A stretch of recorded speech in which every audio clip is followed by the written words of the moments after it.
Welcome back to Homebody, the podcast where we explore the layers of healing, nervous system regulation, and the journey of coming home to yourself. I'm Anna, and today we're going to be talking about the nervous system state that doesn't get nearly enough attention, the freeze response. So if you've ever felt stuck, numb, shut down, or like you just can't make yourself do the things that you want to do, then this episode is for you. You might have called yourself lazy, maybe you've even felt frustrated with your lack of motivation, or worse, felt like there's something really wrong with you. But here's the truth, you're not broken. What you might be experiencing is the freeze response, a biological protective state governed by your nervous system. Let's talk about what it really is, how it shows up, and how you can gently begin to thaw. The freeze response is one of the lesser understood branches of our survival system, but it's incredibly important. So let's zoom out for a second. According to polyvagal theory developed by Dr. Stephen Porges, our autonomic nervous system has three main states. So we have our ventral vagal, which is our safe and social state where we feel calm, connected, and grounded. This is commonly known as our parasympathetic nervous system, our rest and digest state. Then we have our sympathetic fight or flight state where we feel mobilized by fear or stress and we're ready to take action. Now we move into that dorsal vagal or freeze or shutdown state where the body moves into a protective state of immobility, withdrawal, and conservation. So the dorsal vagal branch is the oldest part of our autonomic nervous system, evolutionarily speaking. It kicks in when the system determines that neither fighting nor fleeing will protect us. So it gets overwhelmed, and it's the body's way of saying, let's conserve our energy and wait this out. So freeze, first and foremost, is not a choice. It's not about weakness. It's actually an intelligent survival strategy. So think of a possum playing dead or a deer freezing in the headlights. Your body is trying to keep you safe in what it perceives as a life-threatening situation.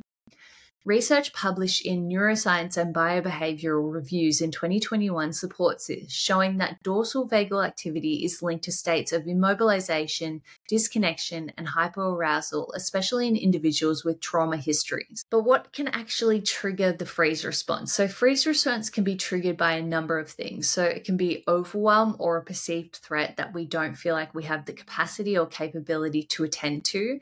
It can come on through repeated trauma, especially developmental trauma from childhood. It can also come on through burnout from chronic stress or anxiety and feelings of powerlessness, shame, or feeling unsafe in general. And freeze may manifest as procrastination that feels paralyzing. So you really cannot get yourself motivated to move to do the things that you know that you need to do.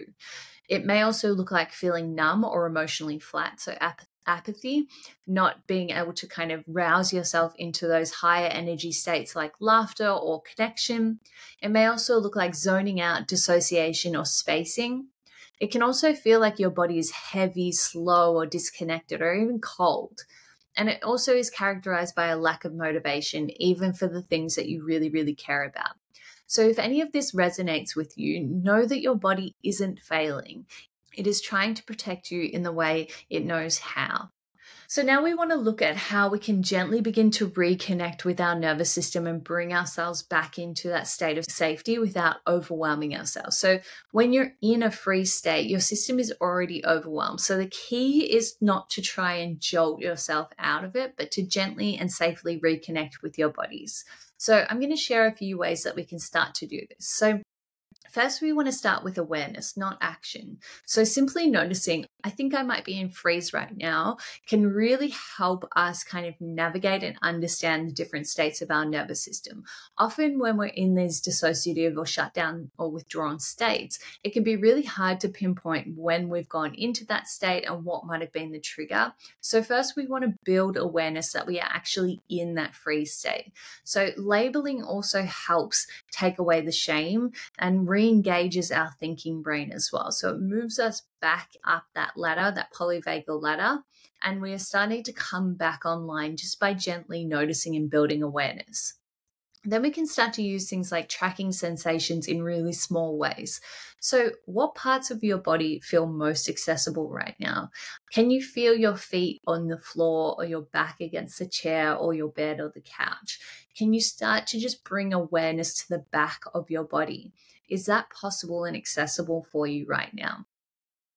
Next, we can do things like orienting to the environment. So this is a beautiful way to increase our sense of safety. So looking around the room, and it can be done, it can be done with minimal movement and minimal energy expenditure as well. So working in the nervous system state that you're into. So orienting to the environment means looking around the room that you are in, really turning your body fully around so that you can see behind you, you see above you see below you, taking in what is around you. Now, if you feel like it, you can name 5 things that you can see just mentally, or if you're by yourself and you want to say them out loud, then you can do that too. And this helps cue the nervous system that you are in a safe environment.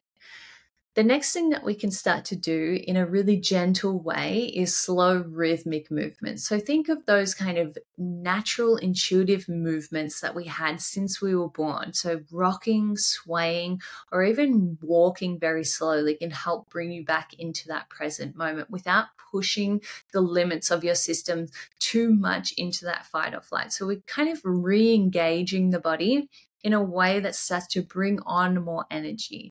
Now, what I will say is, in order to move out of the freeze response, we do have to go back through fight or flight, that sympathetic state of mobilization. There is a hierarchy within our nervous system, right? So when we are in freeze, we have to first move into the fight or flight response and then into the ventral vagal safe and social state. Now, what tends to happen is, especially if we have been hanging out in that freeze withdrawn response for a long time, is we start to feel that mobilization of anxiety and panic, and it can overwhelm us again and move us back into that freeze response. So we want to do this really gently by just rousing our energy systems. When we're in that thaw state, we don't have enough energy. And when we're in that mobilized state, we have too much energy. So we want to sequence what we are doing and how we are doing things.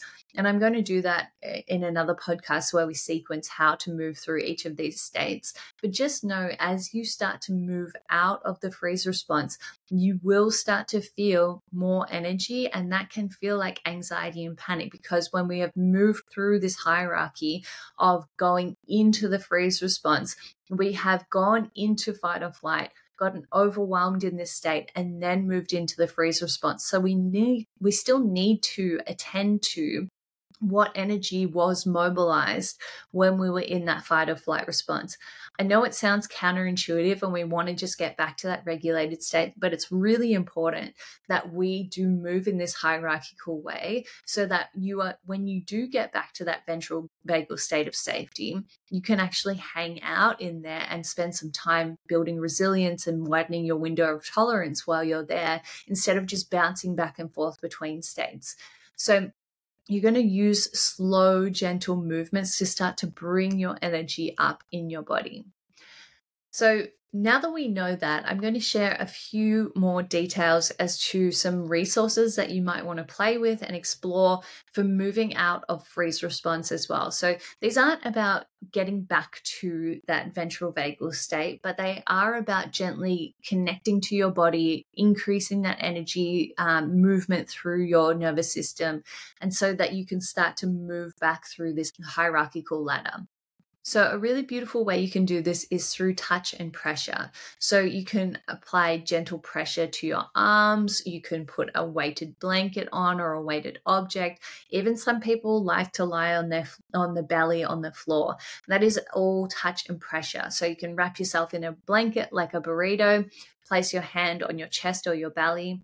And these signals of containment. So especially if we hold the sides of our head, the front and the back of our head, or our chest and our belly, or our chest and our forehead, these kind of create a sense of containment of our thoughts, of our nervous system, because things have become really big and overwhelming. We want to sense where our body ends and the rest of the environment begins. But we can also kind of create this metaphorical container for what is going on inside of us too. And this really helps to create a sense of safety in the nervous system.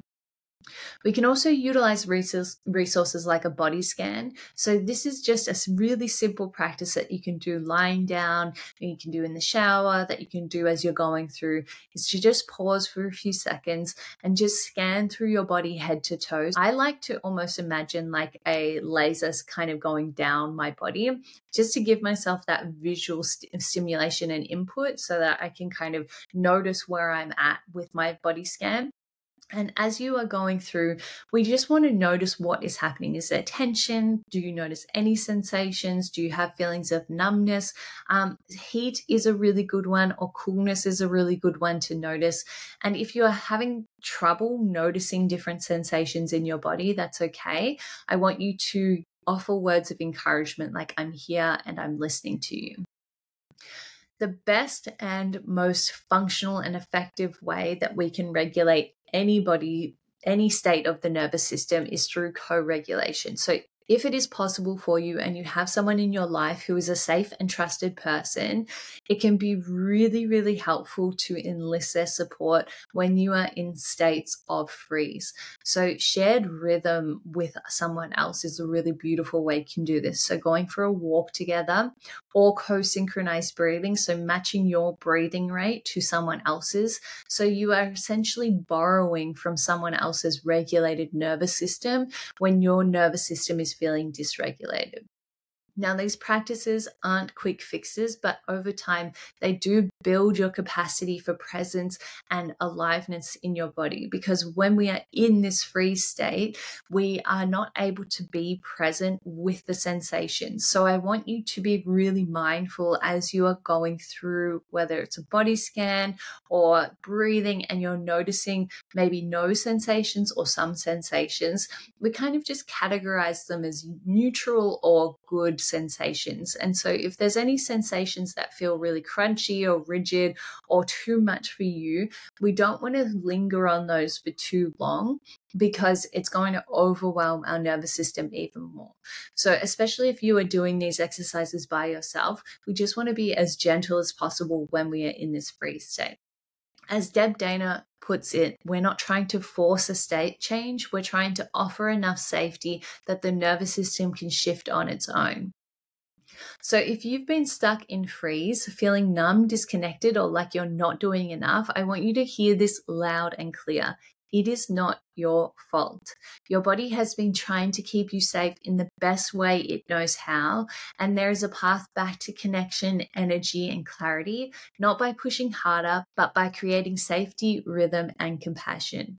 Remember, small steps really do matter. Even listening to this podcast is a small step towards healing.